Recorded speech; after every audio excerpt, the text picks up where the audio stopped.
One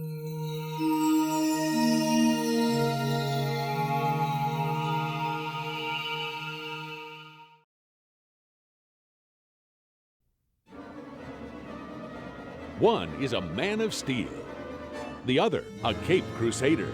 I was wondering when you'd get around to that. Each represents the development of the human form to its greatest extent. Superman is the ultimate in physical perfection, while Batman has honed his mental skills to razor-sharp precision. As different as night and day, these two comic book characters have been the model for thousands of superheroes for over 60 years.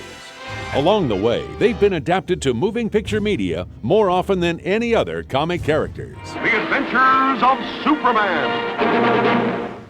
Live action or animated, Superman and Batman never fail to draw a crowd. So it makes sense that as time has passed, they've come to be seen as the two greatest superheroes of all time. That's about 2,000 miles away. I can be there in 30 seconds. As well as two super powerful Hollywood rivals.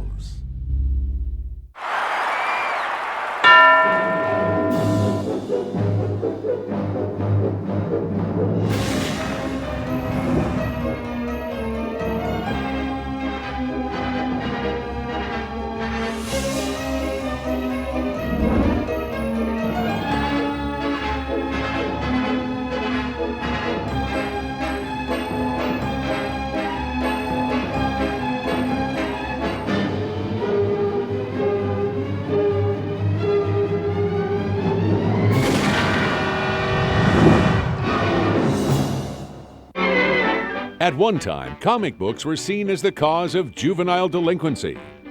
Today, they receive the respect they deserve as a modern form of art. But kids have always appreciated comic books because they offer a chance to get away from the hardships of growing up and escape to fantastic fictional worlds. Superheroes in particular helped attract readers and turned comic book publishing into a multi-million-dollar industry.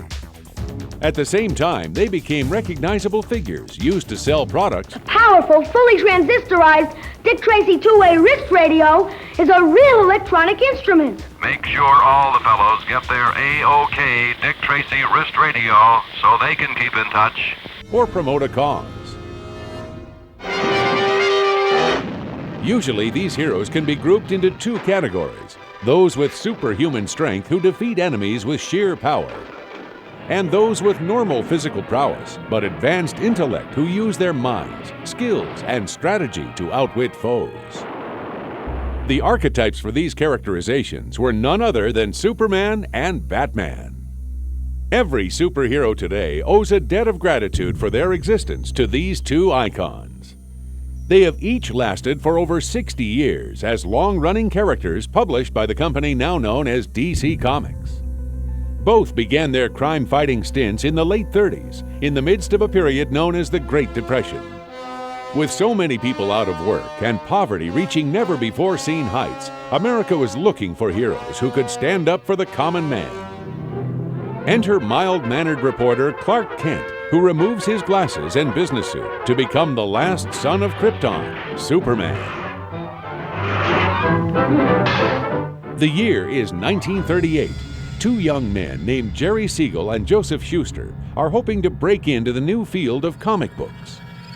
With Siegel writing and Schuster supplying the artwork, the two set about creating a new kind of hero, one who would be far more powerful than contemporary comic stars such as Flash Gordon.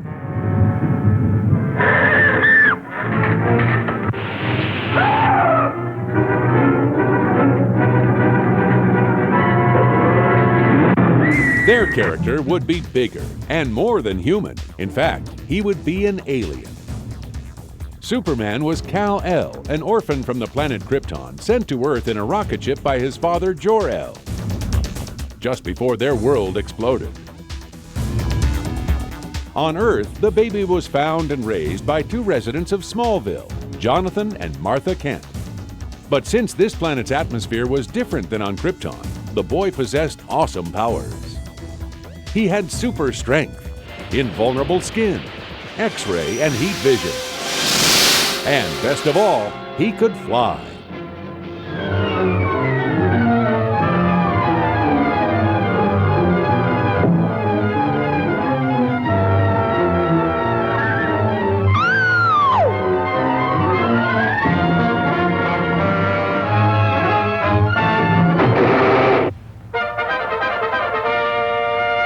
Growing up in America's heartland, the Kents raised their son, named Clark, to believe in truth, justice, and the American way. And when Clark moved to the thriving city of Metropolis and adopted the identity of Superman, he fought for those very ideals. Kent worked as a reporter for the Daily Planet newspaper under editor Perry Great Caesar's Ghost White, and alongside beautiful and feisty Lois Lane.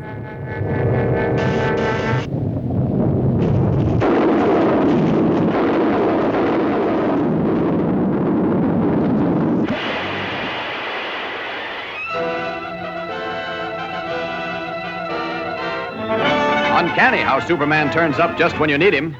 Lane would become the primary romantic interest for both Kent and Superman, although years later he would stop competing with himself and reveal to Lois his true identity.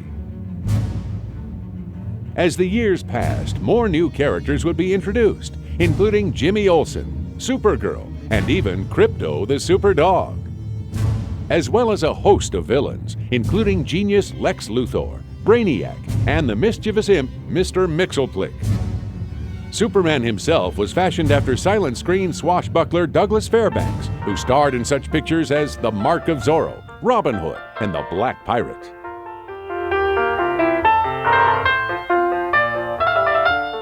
Clark Kent was obviously Superman in street clothes and a pair of glasses, the latter inspired by silent comedian Harold Lloyd. The name Clark Kent came from two actors. Since Supes would be a bumbling clod around Lois in his civilian identity, he was jokingly named Clark after Clark Gable. The Kent came from Kent Taylor. Come on, my fine feathered friend, let's dance. Metropolis was inspired by Fritz Lang's futuristic city in the silent sci-fi flick of the same name.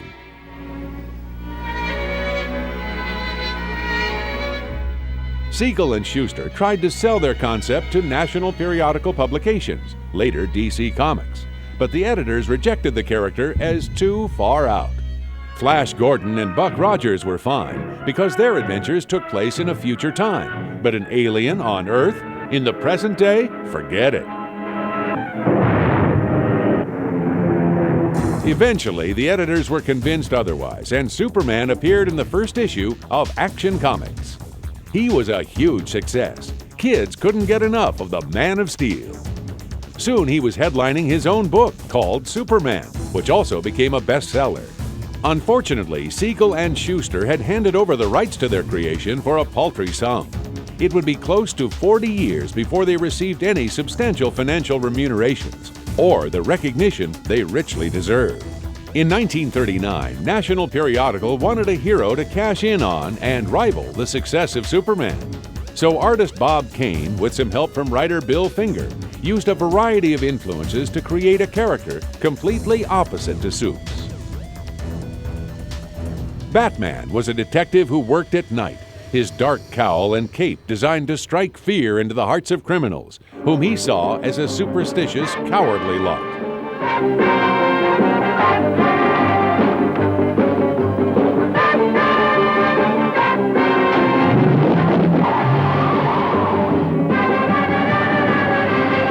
As a child, Bruce Wayne watched in horror when a mugger gunned down his parents. He made a vow to avenge their deaths and used his inherited fortune to train himself for a one-man war on crime. He brought his body to peak perfection, trained in fighting styles from all over the world, and created an array of gadgetry to give him an edge against the villains. No one ever expected that Playboy Wayne had a secret life as Gotham City's fierce protector. The Batman was born, as well as a host of supporting characters, including Police Commissioner Gordon, faithful butler Alfred, female clone Batgirl, Ace the Bat Hound, and even the interdimensional Bat-Mite. A few issues after his debut in Detective Comics number 27, Batman was joined by a partner, Robin, the Boy Wonder. In his civilian guise, Robin was Dick Grayson, a circus aerialist whose parents were also murdered by criminals. Holy superlatives, Batman! It's really exciting. Batman would go through many changes as the decades passed, from grim avenger to cheerful hero to a camp figure, until ultimately reverting to the dark knight he is today. But one aspect of the series stayed the same, a colorful array of outlandish villains that included Two-Face, the Penguin, Catwoman, and of course, the Joker. Who's going to make the feathers fly and knock Batman and Robin out of the sky? Batman's utility belt held all his gadgets, including the boomerang-inspired Batarang and his various bat cables and weaponry. He worked from the giant Bat Cave under Wayne Manor, where he stored his amazing modes of transportation, such as the Batmobile,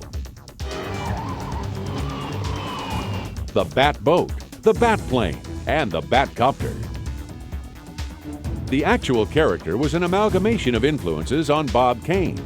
Batman's initial look of a cape with bat wings that would help the hero soar through the night sky was based on Leonardo da Vinci's plans for a flight harness he called an ornithopter. The bat motif came from a pair of films from director Roland West. The Silent the Bat and its sound remake The Bat Whispers were two old dark house comedy thrillers based on a popular stage play. They featured a hooded killer who stalks an old mansion looking for stolen loot. A genius in a bat mask, the bat's appearance is at one point heralded by a bright light with a bat shadow in its center, which Kane adopted later as the bat signal. Previous comic strip and pulp heroes also influenced Kane.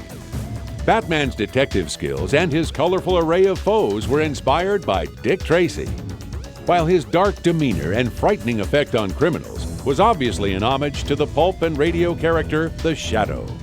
The mask and costume were partly inspired by the Spanish hero Zorro, and like that character, Batman would let everyone think his civilian identity was nothing more than a wealthy fop. And it was the mark of Zorro, starring Superman's model Douglas Fairbanks, that the Waynes saw before they were killed. Batman's most fearsome foe, the Joker, was also inspired by a silent film character.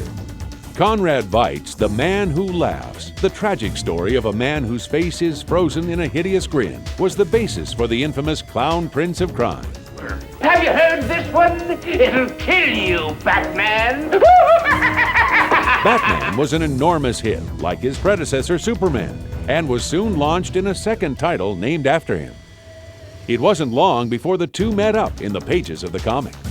Since Batman and Superman were both crime fighters, they quickly became friends. They even learned each other's secret identities. Their adventures together were chronicled in a new series called World's Finest Comics. It was interesting that Batman and Superman got on so well, since the characters are so fundamentally different. Besides the basic brains versus brawn aspect, their motivations are quite dissimilar. Hold tight, bat turn. Though both are fighting for justice, Superman does it out of a sense of duty, while Batman battles crime out of vengeance. Because of this, police and law officials see Superman as a friend, while Batman is often considered as much a criminal as those he hunts. This also affects the characters' demeanors. Superman is often depicted as smiling and cheerful, while Batman is grim and brooding. Holy metronome, what a feat! Punched in the player piano rolls. Another interesting contrast revolves around the hero's secret identities.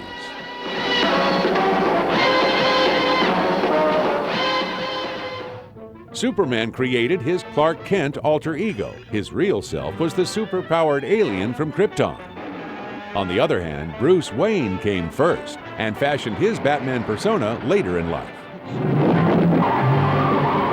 He hides his true self under the cowl, whereas Supes hides in plain sight as a human. Superman! General, would you care to step outside?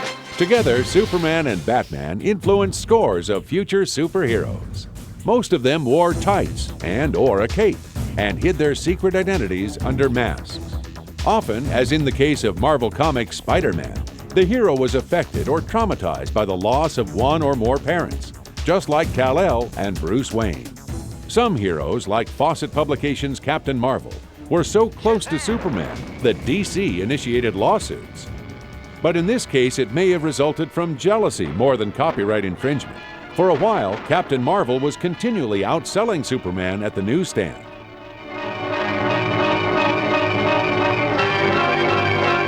History repeated itself years later when ABC premiered the television show The Greatest American Hero.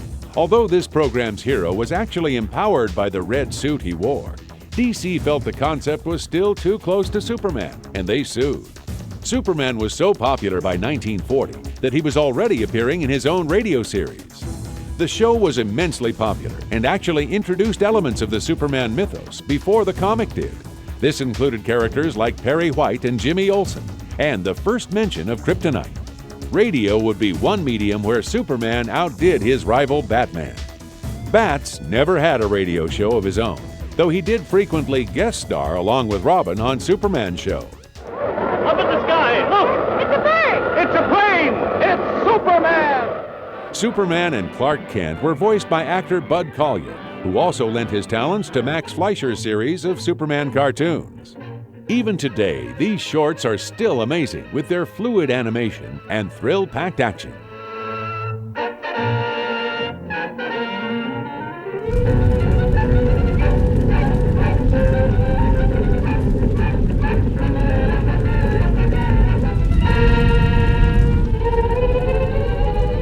Lois! Stay down, Lois.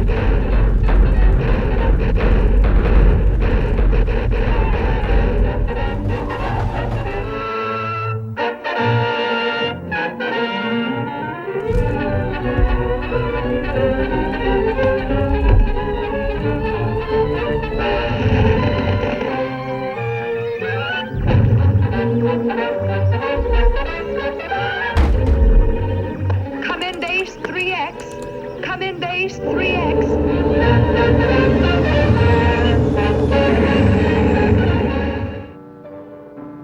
The first cartoon, entitled The Mad Scientist, introduced the Superman character.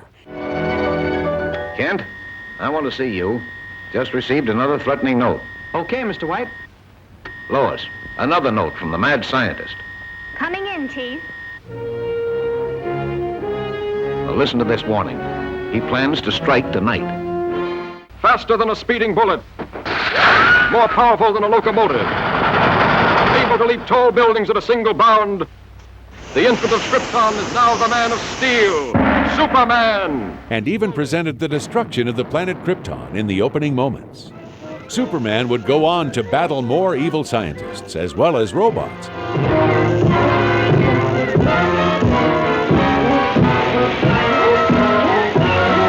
A killer gorilla.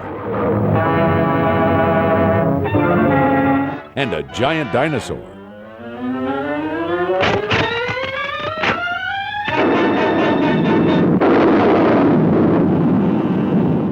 Lois Lane and Perry White were continuing characters, with Miss Lane always finding herself in need of a last-minute rescue.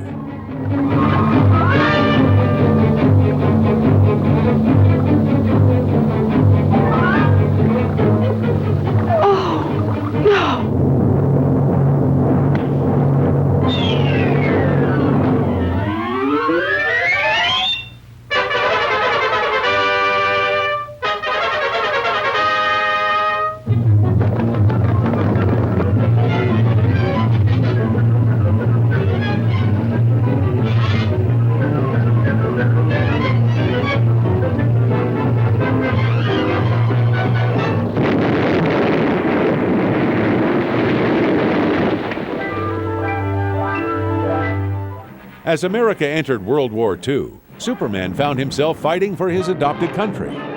In one episode, he stopped a Japateur.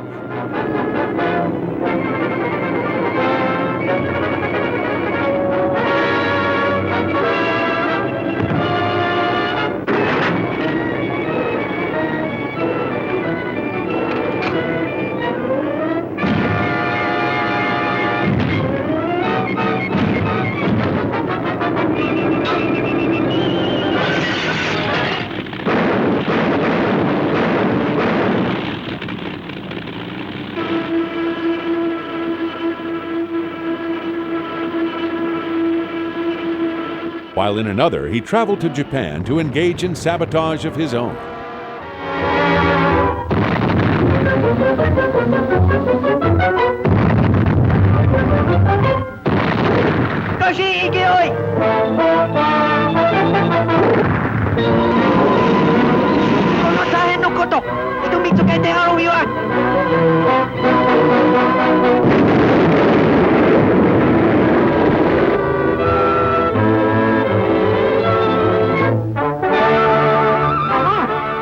Clark! It is Superman. I just saw him. Swell chance they've got of catching him.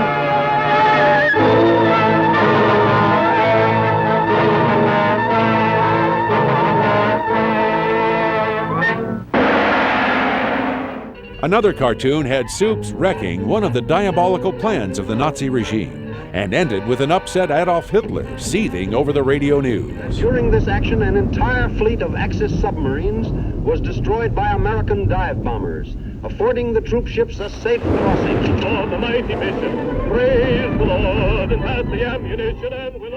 In the comics, both Superman and Batman took time out to help our armed forces in the war. And Warner Brothers even spoofed the idea by creating Snafuperman for the delight of the boys overseas. Steady? Nuts. When I get at them Nazis, I ain't gonna clunk them over the head with no books. What you gotta give them dopes is a belly full of lead. Hello, Superman. Huh? Well, if I was Superman, I bet you I'd show him plenty. Okay, chum. As technical fairy voice class, I now pronounce you Snafuperman. Oh, boy! Enemies of democracy, beware!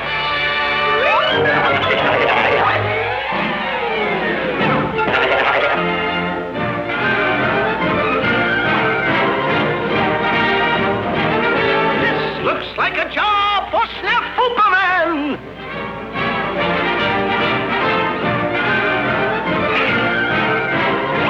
Hey, wait! You forgot your navigation maps! Decades later, Superman and Batman would both appear regularly as animated characters on television. The success of the live-action Batman TV show inspired a series of cartoons featuring DC characters and their most fearsome foes. Later, starting in the 70s, both characters would be regular participants on The Super Friends, which featured the vocal talents of Ted Knight and Casey Kasem. I do Robin on Batman and Robin, and that was my first job, by the way, as a voiceover in person.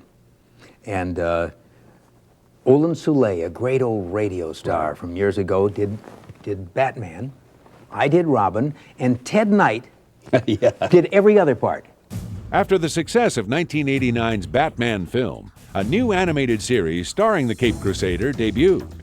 The unique look of the program combined the film noir style of the 40s with modern-day techniques and created one of the best superhero cartoons ever.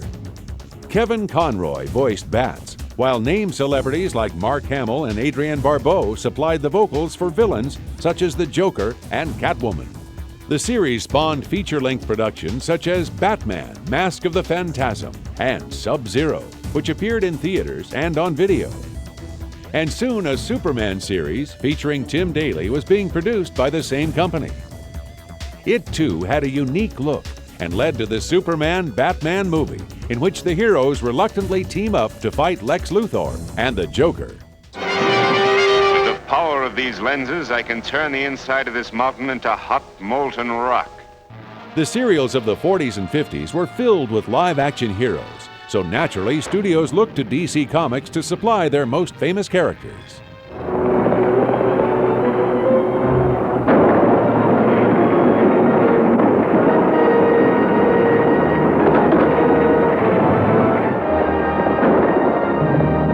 This time, the Dark Knight beat out his Kryptonian rival by first appearing in the 1943 serial entitled simply Batman.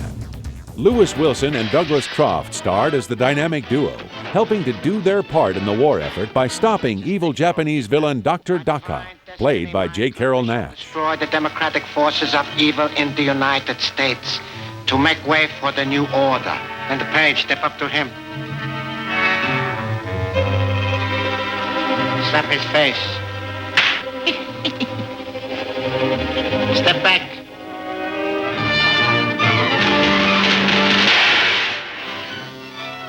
Though the Columbia serial was well received, it was considered below par compared to the previous cliffhanging adventures of Captain Marvel and Captain America.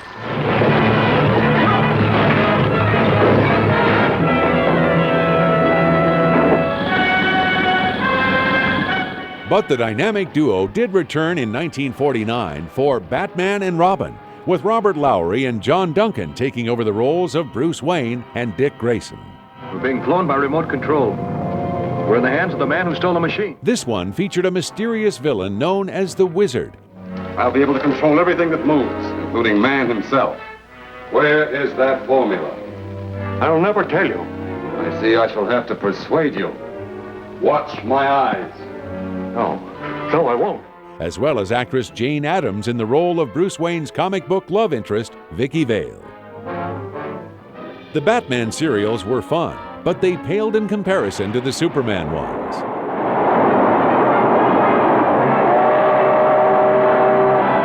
The first, entitled simply Superman, appeared from Columbia in 1948 and starred Kirk Alyn as the Man of Steel.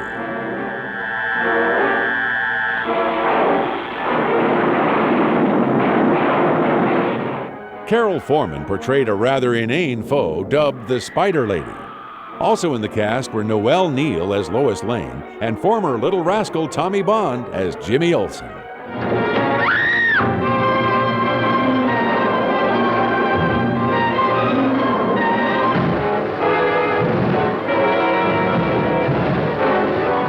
Allen, Neal, and Bond all returned in 1950 for Atom Man vs. Superman, which pitted Supes against his bald-headed foe Lex Luthor, portrayed by Lyle Talbot.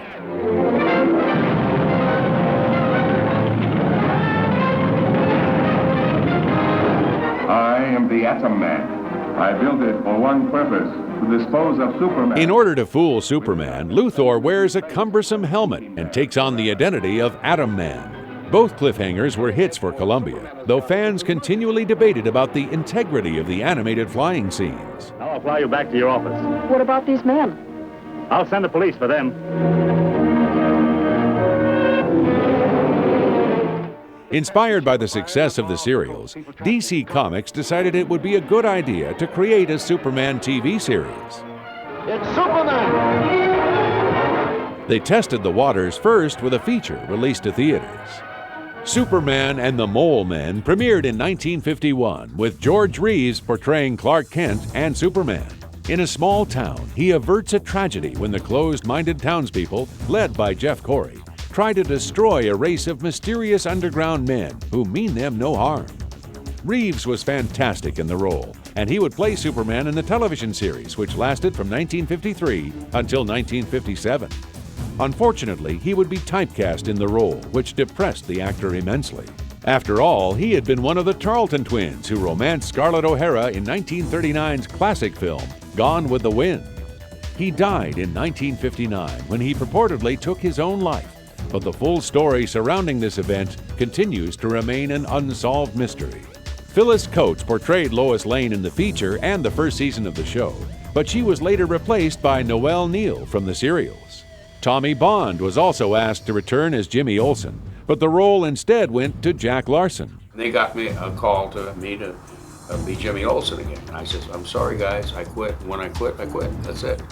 I'd love to do it, but I'm not acting anymore. The series was a major hit, as kids, and probably many adults, tuned in every week to watch Superman beat up the bad guys. Reeves even found himself hawking products like Frosted Flakes in the guise of Clark Kent. That favorite new cereal of mine, Kellogg's Sugar Frosted Flakes. You can't be Superman, and that's all there is to it. Why not? Well, for one thing, you're a girl. And that's not much of a reason. Well, I know something you can do that Superman will sure like. What? You can have some more Kellogg's Sugar Frosted Flakes. Superman says they're the best. I like them the best, too. See? Kids may argue, but never about Kellogg's Sugar Frosted Flakes. The success was surprising, since in the world of comics, superheroes had gone out of fashion. Horror was in, as EC comic books startled the nation with gruesome titles, such as Tales from the Crypt. Who's next? Perhaps you? And Vault of Horror. This led to congressional investigations as comics were declared one of the primary causes of juvenile delinquency. Even Batman and Robin were criticized as disguised homosexuals in Dr. Frederick Wortham's inaccurate book, Seduction of the Innocent. Nevertheless, Batman and Superman remained the only two heroes to continue as bestsellers and to survive the congressional purge. Though The Adventures of Superman was a success, the 60s television show Batman became a true phenomenon of the medium. Holy D'Artagnan. I'm not just pussyfooting around this time, Batman. Produced by William Dozier, Batman starred Adam West and Burt Ward as the dynamic duo. He is a nice guy, and of course, Robin is just as nice a kid and just as funny. I mean, off stage, they're really funny people. You wouldn't think it of all the seriousness and things that they have to go through, and with this wham, bam, and boom, pow, that's all thrown in afterwards. But they were really nice people to work with. Ward was a Hollywood newcomer at the time. Yes, it was the first thing I tried out for. And there was 1,100 young actors that tried out for the role, and I was very fortunate to get that. I mean, the competition was intense, and... but they knew a superhero when they saw one. Well, I don't know. You know, we used to say that we put on our tights to put on the world. In fact, we were the only superheroes that wore our underwear on the outside of our clothes. The style, however, was camp, and the show created a whole new trend in TV, comic books, and even the fashion world. I was watching a TV show one night, and I got the inspiration from that. What show was it? Well, it was called Batman. Other movies and programs made reference to the show by adopting the colorful sound effect title cards that were used during fight scenes. I'll use my deadly karate. Pow! I order you to surrender. I hope this doesn't depress you. The villains were portrayed by some of Hollywood's biggest stars, including Julie Newmar, Cesar Romero, Burgess Meredith, and Frank Gorshin. Fire one! Fire one! Appearing on Batman became the hip Hollywood thing to do, so everyone from director Otto Preminger to veteran stars like Vincent Price, Shelley Winters, and Milton Berle took a turn as a Gotham City bad guy. It was so exciting. One of the most thrilling things to get on the Batmobile. Everybody wanted to do it. You know, Zsa Zsa Gabor and Vincent Price, and I mean, everybody who's anybody just wanted to do that show. A feature film was even produced with the 4 major villains harassing the caped crime fighters, though actress Lee Merriweather had to fill in for Julie Newmar. Oh, you're going to see the perfect crime when I get Batman in my claws. One of the stars to emerge from the Batman series was the Caped Crusaders Batmobile. The vehicle was built by George Barris and based on the Lincoln Futura. We had 3 weeks to build that car and get out to the set. And I ran and got all my crew. We worked 24 hours a day. We actually built 5 Batmobiles. Even today, the Batmobile is a popular attraction at special events. Our crime fighting things we had in those days were a little bit different than an electronic age that we have today. The success of the show also led to Dozier creating The Green Hornet, starring Van Williams and future cult superstar Bruce Lee.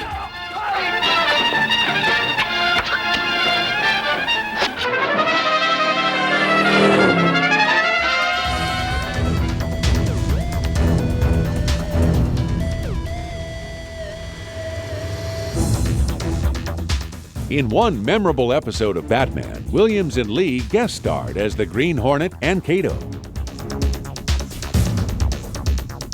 That was one of those combination shows when they got together. It was an hour show, a two-parter, and Batman and the Green Hornet came together to solve the crime. Bruce Lee was there. He was not a huge star at the time. He was second string in this particular case. He certainly was very clever, of course, with his martial arts, because he did know how to do that very well, and that was a part of the show. The camp craze died out as quickly as it arrived, and Batman was canceled after only 3 seasons. Even the introduction of Yvonne Craig as Batgirl did not renew viewer interest. That's no tricycle, citizen. Holy femininity. Batgirl. Batgirl? Batgirl? But the show lived on in syndication, returning to prominence when bats again became popular in the 1980s. Adam West found himself back in demand, appearing in costume at comic conventions and even car shows. But as the 60s began, a new interest in classic heroes led to the return of such characters as the Green Lantern, the Flash, and of course, revitalized Superman and Batman adventures. Marvel Comics became DC's chief rival, with their new heroes including Spider-Man, the Hulk, and the X-Men finding worldwide success. These new heroes reflected the real world better than the old school guys. And this era soon became known as the Silver Age of comics.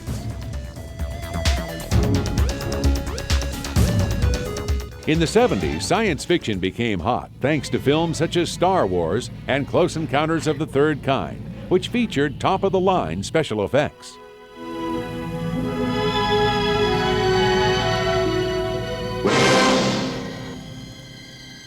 It was natural then for Superman to return. In 1978, Superman the movie produced boffo box office receipts. It was an epic adventure detailing the origin of the Man of Steel and his battle with the nefarious Lex Luthor. Gene Hackman is his arch-enemy, Lex Luthor. I think he's a used car salesman, and he's a lot of people. You know, he's great fun. The big-name cast included Marlon Brando, Glenn Ford, Ned Beatty. Newcomer Christopher Reeve made an outstanding Man of Steel. Financial gain. Nobody wants war. Margot Kidder, who had previously scared audiences in Brian De Palma's Sisters, won the plum role of Lois Lane. The film's special effects were top-notch, and audiences were particularly impressed by the flawless flying scenes. But the process of creating such spectacles was a long period of hit-and-miss experimentation. We went through a lot of growing pains trying to get this flying together. And it was 8 months of tests before Dick Donner accepted the first shot. So that caused a lot of time. You know, that they didn't have it all figured out in advance. It was a kind of learn-as-you-go process. But you know, when they show those films about the Wright brothers, you know, and their terrific flight on 1903, they never talk about all these people who blew it before before we got to the Wrights. All those guys used to strap rockets on their backs and go running down the front lawn and crash into the barn, or put feathers on their arms and jump off of bridges and stuff. Well, we went through a lot of that kind of stuff. And one of the early ways of flying was using cranes and wires. Superman is now the movie. Fans came out in droves to see Superman, so naturally a sequel, Superman 2, appeared in 1980. The filmmakers had been sure of the first pick's success, so they had started making the sequel at the same time they were shooting the original. This time, 3 Kryptonian criminals, led by General Zod, invaded the Earth. Dedicated to violence against mankind. Superman had given up his powers to marry Lois Lane, but found he had to give up any chance of romantic happiness to save the Earth. The world is on the brink of destruction. Superman, can you hear me? Would you care to step outside? With its action-packed battle scenes and continuing epic scope, Superman 2 was another major hit. The success of the films led to a glut of superheroics on the small screen. Big one's just as strong as Superman. You haven't seen the best part. Though it was Marvel's characters who were now adapted. Spider-Man, Doctor Strange, and the Incredible Hulk all starred in made-for-TV pilots. Spidey's led to a short-lived series. But the Hulk was able to last for close to 5 years, thanks to a sensitive adult approach to the material and the talents of actors Bill Bixby and Lou Ferrigno. It was a very big challenge at the beginning because with the white eyes and the teeth and that hideous face, to show the tremendous sensitivity behind it, especially getting the children to love the character, was the bigger challenge. And I've done it because I'm able to show pantomime very easily through the makeup, and this is the basic form of acting. On the big screen, Warner Brothers experimented with their super franchise by giving equal time to a comedian. Oh, I'm sorry. Let me tell you something. I can't ski!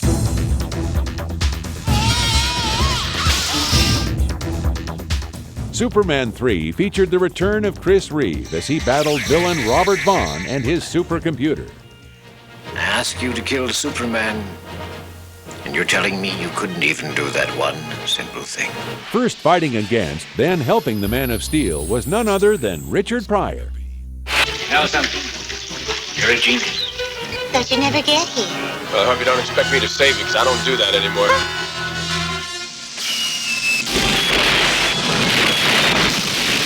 By this point, Margot Kidder agreed only to doing a cameo. So Clark Kent's love interest was now Annette O'Toole, playing his boyhood crush, Lana Lang. It's time for Superman.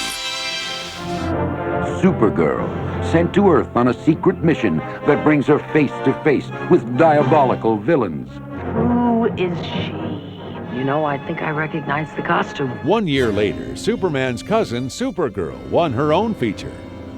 Helen Slater portrayed the title role. Wait a minute, wait 1 minute. I mean, you can do the whole number, leap tall buildings at a single bound? You can look right through things?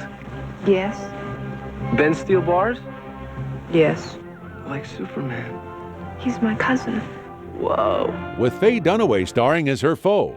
Now I am really upset. An evil witch named Selena.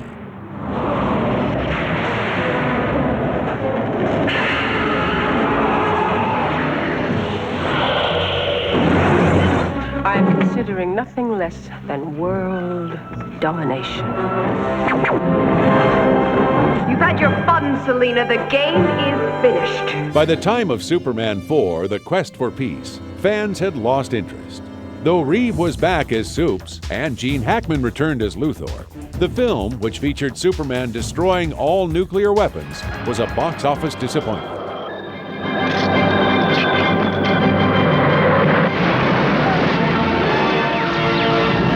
You know you're a workaholic. Why don't you stop and smell the roses, huh? Christopher Reeve, Gene Hackman, Jackie Cooper, John Cryer, with Mariel Hemingway and Margot Kidder as Lois Lane. Superman 4, his most important adventure, the quest for peace. Comic book aficionados were much more interested in the Caped Crusader. Frank Miller's comic book series, The Dark Knight Returns, had revitalized the character by bringing him back to his dark and mysterious roots. Even though, ironically, the story took place in Batman's future. Movie makers jumped on the Batwagon as they prepared a big-budget feature for the Caped Crusader. They briefly thought about making the film campy like the TV series. I said freeze, Gopher! And considered Bill Murray for the title role. Thankfully, saner minds prevailed when Tim Burton was drafted as director. He gave the film a distinct dark look that captivated fans and made Batman the biggest hit of 1989. Unlikely choice Michael Keaton was daringly cast as Bruce Wayne due to a hidden intensity and temper that Burton noticed. Jack Nicholson stole the show as the Joker, giving the clown prince of crime a frightening aspect that Cesar Romero could never have dreamed of.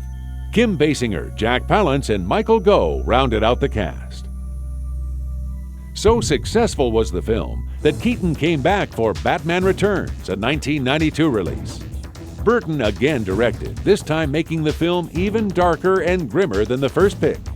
As the villains, Danny DeVito was crude and ugly as the monstrous Penguin, while sexy Michelle Pfeiffer stole the show as Catwoman. The franchise was now unstoppable, but director Burton and star Keaton dropped out as the third film was prepared. Joel Schumacher took over helming the third pick, Batman Forever. He favored the 60s TV show over the comic book and used brighter colors and more outrageous situations in his films. Val Kilmer portrayed Batman, while Tommy Lee Jones played Two-Face, but both actors found themselves overshadowed by manic Jim Carrey's take on the Riddler. Well, that's his job. Batman Forever did finally introduce Robin, and he was played by hot young talent Chris O'Donnell. Batman's love interest was now a new character named Dr. Meridian Chase. Asked about the role, actress Nicole Kidman simply stated, "For me, it was just great fun to be able to be involved in one of these movies." When Batman and Robin was released in 1997, Chris O'Donnell was joined by a new Dark Knight, TV hunk George Clooney. So I had to give George, a hard time once in a while, explain how the costumes work and everything. But this entry was anything but dark. Schumacher's vision had become even more ridiculous, and fans griped about the inane storyline and obvious computer-generated special effects. However, the film did sport two new villains, Uma Thurman as Poison Ivy and Arnold Schwarzenegger as Mr. Freeze. I moved up in my career. I went from 5 years ago the Terminator to now the refrigerator. It also introduced a new Batgirl in the form of Alicia Silverstone. It's going to be a blowout, this movie, one of the best. Though Bob Kane himself believed in the film, the pick sounded a temporary death knell for the franchise. Rumors of a new film state that the series will return to its roots with a darker Batman, and Joel Schumacher now only producing. In fact, there was even talk of a live-action Superman-Batman film. In addition, the attention surrounding a comic book storyline called The Death of Superman led to plans for a new feature that would star Nicolas Cage. Why are you marrying Johnny? He's a fool. Tim Burton was also linked with a new Superman project, but both Cage and Burton later dropped out. Copyright comments about Superman Live. I have nothing to say about it. In the meantime, fans will have to be satisfied with the television appearances of their favorite heroes. The success of the Batman franchise had led to new shows starring, strangely enough, incarnations of the Dark Knight's rival, Superman. The syndicated Superboy chronicled the adventures of the teenage Superman and his life in Smallville. But even more popular was Lois and Clark, a romantic look at the world-famous hero and the beautiful reporter who loves him. Sexy Terry Hatcher portrayed Lois Lane, while Dean Cain made a fine Superman. The show even featured a guest appearance by Francine York, who had previously visited the 60s Batman series. We've jumped about 30-some years now, you see, and that's pretty exciting. Yes, I did a show called I'm Looking Through You, and I auctioned him off for $50,000. I played a society woman, and Dean is one of the sweetest, most adorable. If I was 100 years younger, I would have stolen him away. Interestingly, Frank Miller's The Dark Knight Returns not only reinvented Batman, it changed the relationship between Batman and Superman in the comics. No longer were they the grinning pals from the 40s. Now, any alliance between the two was uneasy. Superman disapproved of Batman's methods, while Batman disliked how the awesome power that Superman possessed was going unchecked. How this new take on the popular crime-fighting team will affect any future movies remains to be seen. In the meantime, Batman and Superman continue to be popular among comic fans. Both characters will be starring in an upcoming Justice League cartoon, while the adventures of a futuristic Caped Crusader are being chronicled in a new series entitled Batman Beyond. Their likenesses have appeared on every kind of product available, from action figures. The Supermobile repel those deadly rays? You bet. Ready for battle. Activate RAM. New from Kenner's Superpowers collection. Vehicles and figures with power action, each sold separately. Flying lessons for Penguin, fish bait for Luther. Can the Supermobile defeat the Lexor 7? You decide. Is it a bird? Is it a plane? No, it's Superman! To countless toys and games. Zooming through space just like Superman does in his adventures.